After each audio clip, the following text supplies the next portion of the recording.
నిజ నిర్ధారణకు అంతిమ నిర్ణయం డిఎన్ఏ టెస్ట్. ఉన్నది ఉన్నట్లుగా వాస్తవాలను శోధించి వివరించేది మన డిఎన్ఏ టీవీ. మన రాష్ట్రం, మన ఛానల్.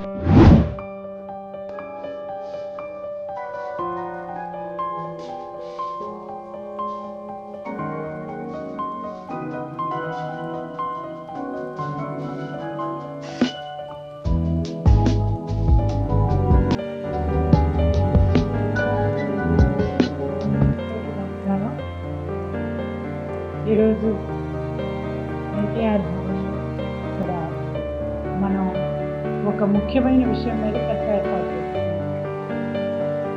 రాష్ట్ర ప్రజలందరికీ కూడా ముందుగా నమస్కారాలు తెలియజేస్తూ,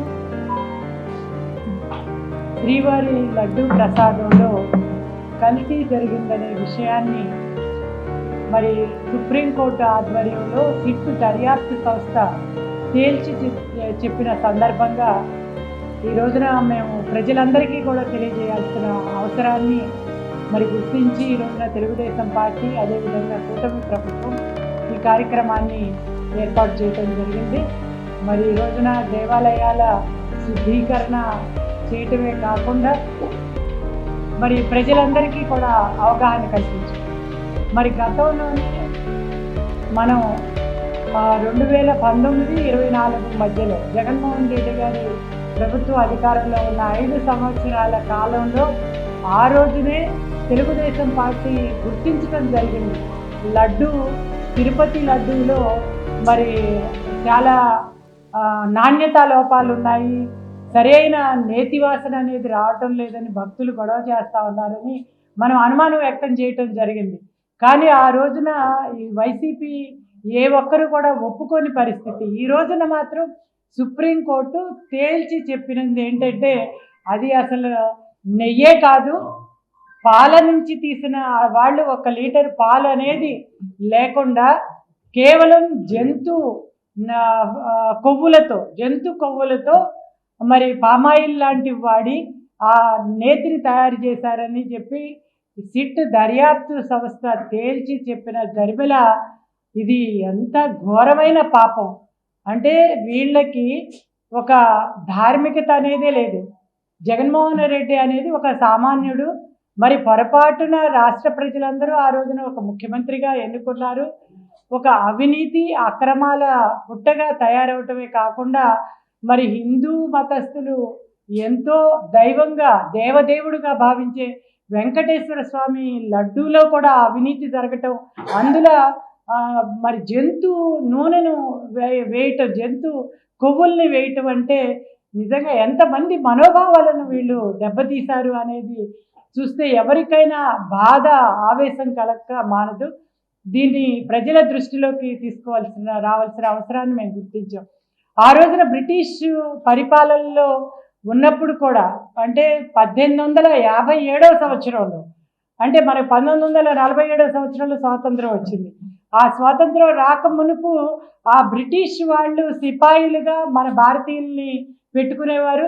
వాళ్ళకి తూటాలు ఇచ్చి ఆ తూట నోటితో ఆ రోజున తీసే పరిస్థితుల్లో వాటికి తీసే వైపున కొవ్వులు రాయాలి అని అంటే ఆవు కొవ్వులు, పంది కొవ్వులు వాడి మన వాళ్ళని, అంటే భారతీయుల్ని ఎంత న్యూనతాభావంతో వాళ్ళు మీరేమంటారు అని చెప్పి వాళ్ళ నోటికి ఆనించుకుంటే మీతో మాకేంటి అనే విధంగా బ్రిటిష్ వాళ్ళు చేస్తే ఉవ్వెత్తున కోపంతో రెచ్చరిల్లి ఆ రోజున సిపాయిలు, అంటే మన ప్రభుత్వం లేదు, బ్రిటిష్ వాళ్ళ పాలనలో బానిసలుగా బతుకుతున్న వాళ్ళు కూడా ఆ రోజున ఉక్రోషంతో, పౌరుషంతో బయటకు వచ్చి మొదటి యుద్ధాన్నే నెలకొల్పటం జరిగింది.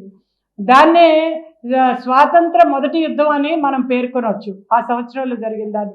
మరి ఆ రోజున మనకి స్వాతంత్రం లేకపోయినా బ్రిటిష్ వాళ్ళతో వాళ్ళు పోరాడితే, ఈ రోజున మన స్వాతంత్రం ఉంది. భారతదేశ స్వాతంత్రాన్ని ఎంతోమంది త్యాగదనులతో మనం ఏర్పాటు చేసుకున్నాం. నిన్ననే 77వ రాజ్యాంగ దినోత్సవం జరుపుకున్నాం. మనకి స్వాతంత్ర సమర హక్కులు ఉన్నాయి, అన్ని హక్కులు ఉన్నాయి, బాధ్యతలు ఉన్నాయి. మనం ఎంతగా పోరాడాలి ధార్మికత కోసం.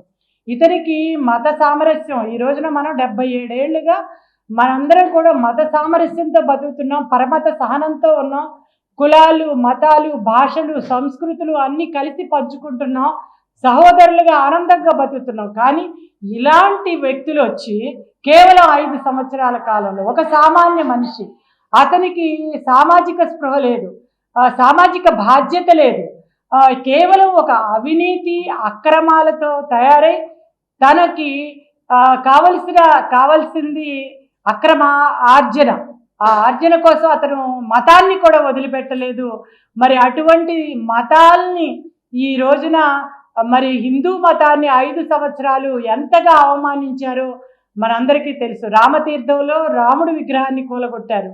మరి అదేవిధంగా అంతర్వేదిలో ఆ రోజున దాన్ని దగ్ధం చేశారు, రథాన్ని దగ్ధం చేశారు. దుర్గగుడిలో వెండి విగ్రహాల్ని, వెండి సింహాల్ని దొంగతనం చేస్తే దానికి కిక్కురు మనలేదు. అలాంటిది అంటే అతనికి హిందూ మతమే కాదు, అసలు ఏ మతం మీద ఒక గౌరవమే లేదు జగన్మోహన్ రెడ్డి గారికి.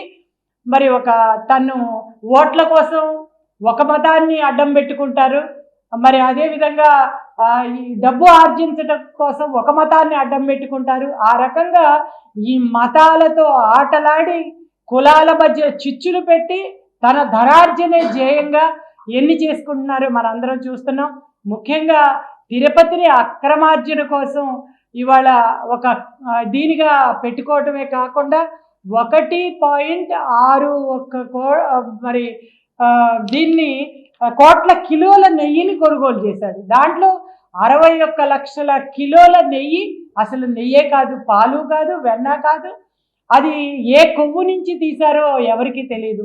మరి ఆ రకంగా ఈ రోజున హిందువుల మనోభావాలని దెబ్బతీయటమే కాకుండా శాఖాహారులు, మన వాళ్ళు ఎంతోమంది శాఖాహారులు ఉంటారు, బ్రాహ్మణులు అనే కాకుండా అన్ని కులాల్లో అన్ని మతాల్లో కూడా శాఖాహారులు ఉంటారు. వాళ్ళందరూ కూడా ఇవాళ 20 కోట్ల లడ్డూలు 5 సంవత్సరాల్లో పంచిపెట్టారు. అంటే ఎవరెవరు ఆ లడ్డూలు తిన్నారో ఇవాళ వాళ్ళు నిజంగా మేము శాఖాహారి అని ధైర్యంగా చెప్పుకోగలరా? మరి అన్ని రకాలుగా ప్రజల్ని మోసం చేసిన జగన్మోహన్ రెడ్డి గారికి ఏ రకమైన శిక్ష విధించాలో ఇవాళ ప్రజలే నిర్ణయించాలి. వాళ్ళు ఎవరికి క్షమాపణ చెప్పాలి? ఆ దేవదేవుడు నిజంగా నోరు లేదని మీరు అనుకుంటున్నారా? మరి 7 కొండలు ఎందుకు మీకు అన్న, 2 కొండలు చాలవా అన్నందుకు వాళ్ళని ఏం చేశారో ప్రజలందరూ కూడా గమనించారు. అదేవిధంగా ఈ రోజున మరి ఆయనకి ఎంతో ఇష్టమైన తిరుపతి లడ్డూని, ప్రజలు ఎంతో గౌరవంగా భావించే తిరుపతి లడ్డు, ఆ తిరుపతి లడ్డూని గ్రామీణ ప్రాంతాల్లో ప్రజలు తీసుకెళ్ళి దాన్ని ఒక మహాప్రసాదంగా చుట్టుపక్కల వాళ్ళకి పంచిపెట్టుకునే ఆ మహాప్రసాదంలో ఇవాళ జంతు కళేబరాల్ని, ఏ జంతువు కొవ్వులు కలిపారో తెలియదు, మరి ఆ రకమైన కెమికల్స్ కలిపిన మరి ఆ కొవ్వుతో తయారు చేసిన, నెయ్యితో తయారు చేసిన లడ్డూల్ని ఎంత ధైర్యంగా వీళ్ళు పంచిపెట్టారంటే వీళ్ళకి మతం మీద, మత సామరస్యం మీద, హిందూ మతమే కాదు ఏ మతమైనా సరే వీళ్ళకి ఏ నమ్మకాలు ఉన్నాయి అని చెప్పి మేము ఇవాళ ప్రశ్నిస్తూ ఉన్నాం. వారికి ఆధ్యాత్మిక చింతన లేదు, సామాజిక చింతన లేదు, మరి అదేవిధంగా ప్రజల్ని కాపాడుకోవాలనే బాధ్యత లేని ఇలాంటి వాళ్ళ మధ్య అంటే ఎంత అప్రమత్తంగా ఉండాలి ప్రజలు.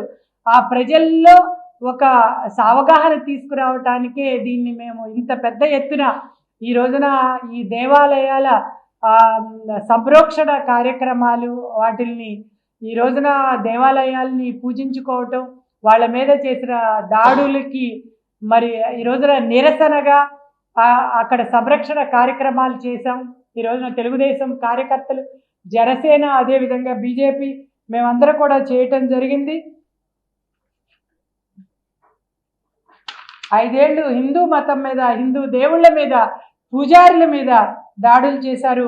బ్రహ్మోత్సవాలను పురస్కరించుకుని స్వామివారికి సతీ సమేతంగా పట్టు వస్త్రాలు సమర్పించాల్సి ఉన్న జగన్మోహన్ రెడ్డి ఒక్కడే మాత్రం వెళ్ళి హిందూ సాంప్రదాయాలను ఏ విధంగా కాలరాశారో కూడా మనందరం కూడా చూసాము.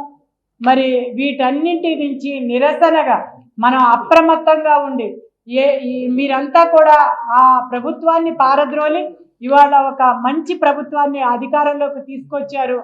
మరి ఈ రోజున నారా చంద్రబాబు నాయుడు గారి పాలనలో ప్రజలందరూ కూడా సూపర్ 6ని సూపర్ హిట్గా చేసుకుంటూ మతాలన్నిటినీ గౌరవించుకుంటూ ప్రజలందరినీ గౌరవించుకుంటూ ముందుకు సాగుతున్నారు. మరి ఆ రకంగా మరొక్కసారి మీరు గమనించండి, వెంకటేశ్వర స్వామి అంటే నమ్మకం లేని గ్యాంగ్ని మొత్తాన్ని కూడా తిరుపతి మీద తీసుకొచ్చి అక్కడ బస్సుల మీద పరమతాల్ని ప్రోత్సహించే దిశగా వాటిని చేయటం కానివ్వండి, మతస్థుల్ని ప్రచారం కానివ్వండి, తిరుమల కొండపై అన్యమత గుర్తుల్ని కానివ్వండి, టీటీడీ వెబ్సైట్లో మరి అన్యమత బోధనల్ని భక్తులకు కూడా అశ్లీల వెబ్సైట్ లింకులు పంచటం కానివ్వండి, మరి వాటి దర్శనం, వసతి, అద్దె, టోలు, ప్రసాదాల ధరలు పెంచటం కానివ్వండి, ఇలాంటి ఎన్నో ఘటనలు గత ప్రభుత్వంలో తిరుమల పవిత్రతను దెబ్బతీశాయని తెలియజేస్తూ ప్రజలందరూ అప్రమత్తంగా ఉండాలి. మీరందరూ కూడా ఈ అప్రమత్తంగా ఉండే ఆ ప్రభుత్వాన్ని మార్చి ఈ రోజున తెలుగుదేశం ప్రభుత్వం, కూటమి ప్రభుత్వాన్ని అధికారంలోకి తీసుకొచ్చారు. మరి మీ అందరికీ కూడా అన్ని విధాల సాయం చేయటంలో మేమందరం మరి మీకు అండగా ఉంటామని తెలియజేస్తూ ఈ రోజున మన పార్లమెంటు సభ్యులు లేకపోయినా కూడా ఇక్కడ కేశినేని చిన్ని గారు ఇక్కడ మేము ప్రెస్ మీట్ని ఇక్కడ ఏర్పాటు చేయటం జరిగింది. ప్రజలందరూ కూడా గమనిస్తూ మన ఎన్టీఆర్ జిల్లా తరఫున మరి ప్రతి ఒక్క నియోజకవర్గంలో కూడా ఎమ్మెల్యేలందరినీ కూడా ఈ కార్యక్రమాన్ని చేస్తూ ఉన్నారు. ర్యాలీలు జరుపుతూ ప్రజల్ని అప్రమత్తం చేస్తూ గుడిలో సంప్రోక్షణ కార్యక్రమాలు చేస్తూ ప్రజలందరికీ అవగాహన కల్పిస్తూ ముందుకెళ్తున్నాం. ప్రజలందరూ కూడా అప్రమత్తంగా ఉండాలని, ఇంకొకసారి ఈ తప్పు జరగకుండా మీరందరూ కూడా మరి అప్రమత్తంగా ఉండాలని తెలియజేస్తూ జై హింద్, జై జన్మభూమి.